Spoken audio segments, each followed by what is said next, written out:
Thank you. So I'm a guitar player. I'm from California, and I went through all of that stuff. I graduated from high school in 1967 and hit a wall in my life and spun off like a charged particle. I lived in New York City, hung out there for a while to do what I did there. Wound up in Seattle, because Seattle seemed like a place to go to. I'd never heard of it before. It was a trip. And I got there in 1971, March I think it was, and there was one folk club in town. It was called the DMZ, and it was down there in Fremont. And I played there a couple of times, and they closed. You know, and I'm sitting around thinking, Jesus, man, there's no folk clubs in town. I'm a folk singer. What do I do now? And so I started playing band breaks, rock and roll bars, in between band sets, and started playing on the streets, and I started playing on the campus. And the weird thing was, when the one folk club closed, the whole city opened up. It did. It turned upside down, and it opened up. And that's the way life is sometimes, seems to me. So that's what I did. And I got a gig, kind of fell in my lap. A fellow came up to me and asked me if I wanted to open for Jeffrey Kane. Jeffrey Kane was a well-known singer from San Rafael, California, you know, way down there. And he was associated with the Young Bloods. He'd done some albums. He had a following. So the gig was at the Russian Hall on 19th. And I was going to play for like half an hour to open the show. So I go there and I do my sound check and everything. I walk off and have myself a hamburger and do whatever I do, wander around. Come back, no Jeffrey Kane. No Jeffrey, 1971, driving up in California. No Jeffrey. The MC comes up to me after a while and says, look, it's 1:15, we've got to start, people are getting antsy, you go on. Okay, nobody's heard from him, it might be just you. So keep playing until I tell you to stop. So I'm up there for about an hour, and finally the MC comes back up again and says, okay, Jimmy, you can stop now, Jeffrey's here. Jeffrey got on stage, plugged in his little keyboard, he had a keyboard with him, took his little guitar out, started singing some songs, you know, and the night went on. And about 4 years later, I was down in California playing in San Rafael, not San Rafael, Fairfax. And he came out to see me. That's where he's from, Fairfax, sorry. And either he came out to see me or it was a double bill. I can't remember. It's been a long time.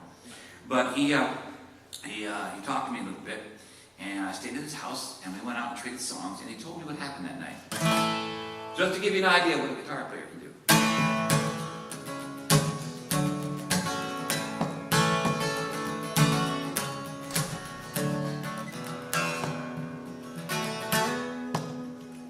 Well, I'll tell you a story, my friend. From the Vietnam days way back when, body counts mountain on the wall. He had to do something about it all. That's when the singer took a trip to Washington State. It was a good day to travel on the interstate. 2 hitchhikers, all at 19, traveling real light with their heads shaved clean. The singer picked him up, he had room in the car. He says, I'll take you where you're going, and it's not too far. We're going up to Canada. He said it kind of slow. Seems like the place to go.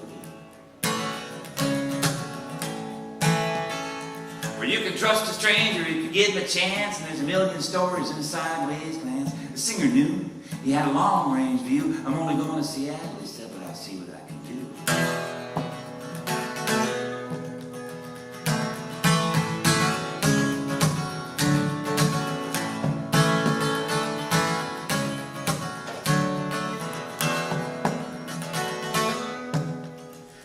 Interstate's a long, straight, blacktop line. You can do a lot of thinking all the time unwinds. Leaving California for the evergreen land. Pretty soon the singer had a plan. Stopping for supplies like anybody might do. Get a map and a compass and a flashlight too. Canteens for water, food enough to last. Going on to Seattle with the drive right past. Almost to the border, take the side road to the hill. Here's your map and your compass and a $20 bill. Canada's that way, it's a straight shot. Good luck and goodbye, and don't get caught. And then the singer drove away in a darkening breeze, and 2 shadows disappeared in the evergreen trees. And that's the measure of the war. Try to tip the balance just a little bit more.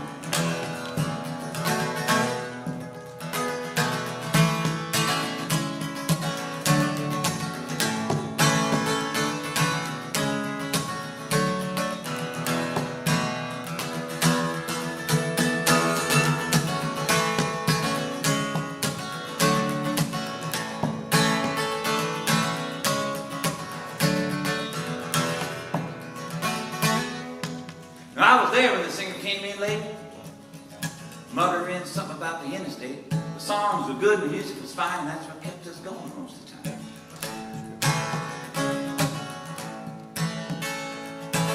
And that's the end of my story, my friend.